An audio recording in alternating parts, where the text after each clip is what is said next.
Only had three barbers in my life. My uncle, the military, and pal. Leroy has been like a mentor to me ever since I was young. He always gave me good advice. Anytime I came down to the barbershop, he would always make you feel right at home. He'll watch you. You know, if your mom had something to do, he would you could be dropped off and he would watch you. You know, make sure that you wouldn't go out in the street or anybody would bother you. He would make sure that you was in a safe environment.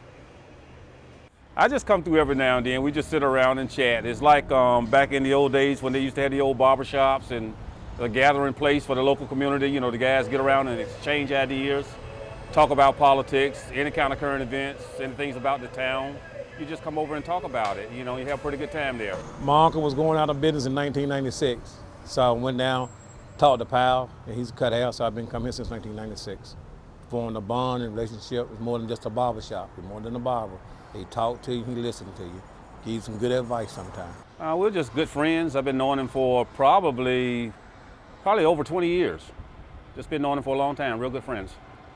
Well, I actually don't live in Scholar Neck, but by Leroy being such a good barber that he is, I live in Whitaker's, and it's about a 20-minute drive from here. And I come here because, like I said, he always been a mentor to me. He's just like a father to me, and his son, Kiroy, is just like a brother to me. And this is where I come because he make me feel at home, and he does a good job on cutting my hair. Pretty trustworthy, someone that's real reliable. You know, if you got a situation or a problem, anything you want to come to him with, I think they'll pretty much stand behind you. Just real dependable. Yes, real dependable.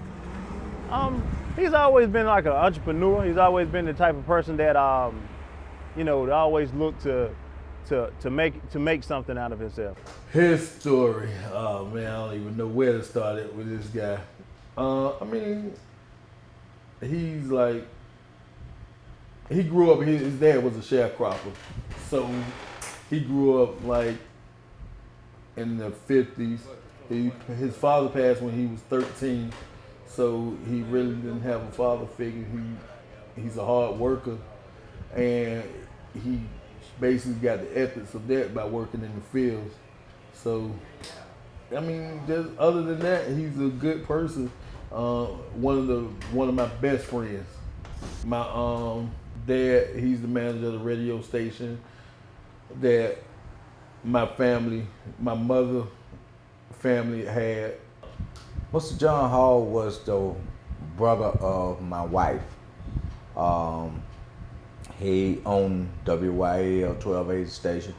He was running it. He also was back and forth from Raleigh because he was in the House of Representatives. And in the way he got sick, he died in 2005. 2 months later, his mother died, and my wife inherited the radio station. She ran the station for probably a couple years, and then she let somebody else run it. She gave it up and let somebody else run it, but she continued owning it. And she died 4 years later. After 4 years later, we tried to sell the station to the guy that was running, and he wasn't able to buy it. So I decided to take the radio station back and get it to the point wherein that you can either sell it or make it be successful.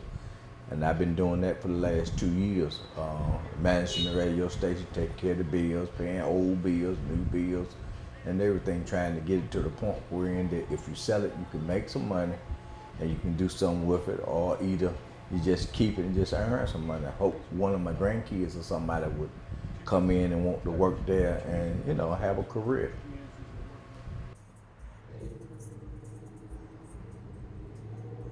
The barbershop is here. This is my part-time job. I'm a correctional lieutenant at Caledonia full-time.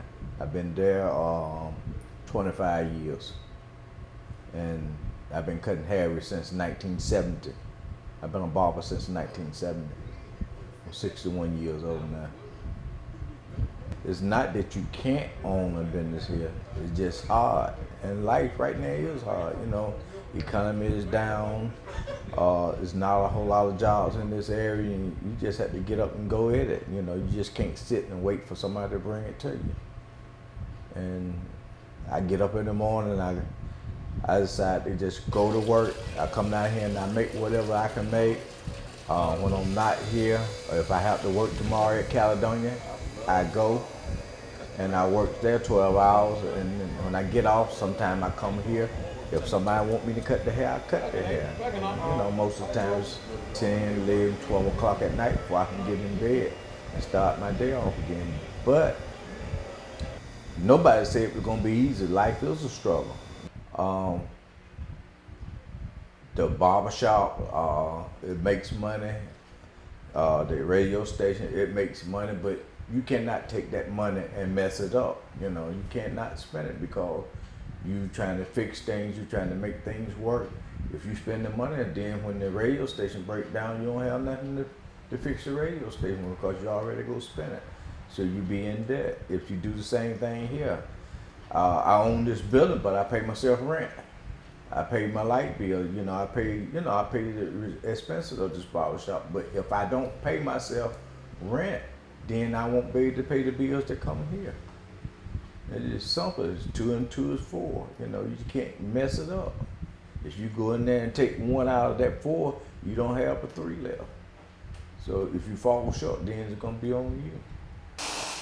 I cut grass. I bought me a John Deere tractor and I cut the radio station yard. It's just like a toy to me. But when I get out there and I cut grass, everything on my mind goes away. So it's kind of like a hobby. That's church, but you talking about going all the way downtown, across the bridge, but past Jack U car, right? No. That's too far. We had a pool room next door. I used to shoot pool a lot. The pool hall did good until the internet casino came.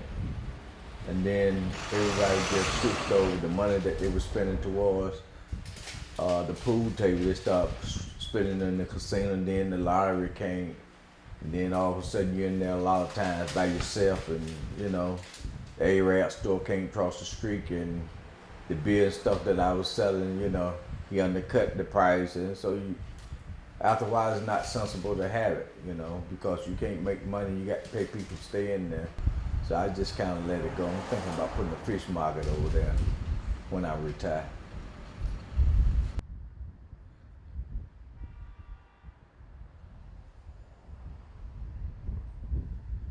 Other than growing up around him, I'm a barbershop baby, so I've always been in the barbershop. When he left from around the corner cutting hair and moved to infield cutting hair, I was always with him. So he left from around the corner on 12th Street in 1978. From that time until we came back to Scotland Neck, I was always with him, hanging out in the barbershop. So it's never really been a gap between me and him. You know, I always fuss about we as black people having business and stuff and having nobody there to take on the business if something happened to the father and stuff, you know. And I fuss at him, and I fuss at all my kids about not being supportive or not want to go to the radio station, not want to work there, because if anything happened to me, what's gonna happen to the business? You know, what you gonna do? How is you gonna run this? How is you gonna keep it? You gonna sell it, or you gonna spend the money, or you gonna let it come down to nothing? So, you know, this is my argument. I know in my heart right now, if something was to happen to me, that the barbershop would still be here and he still would be cutting hair. And I would hope that he would teach his kids to take something on that you don't have to die and it just go to waste, or it ain't nothing you can do with it no more. And you ride down the street and you look at all the businesses and stuff that closed, that the kids didn't take over the business and nobody did nothing with it. The business are condemned, and a lot of them are. So that's a good thing. It's one of my wishes. I can't get them all, but I got one.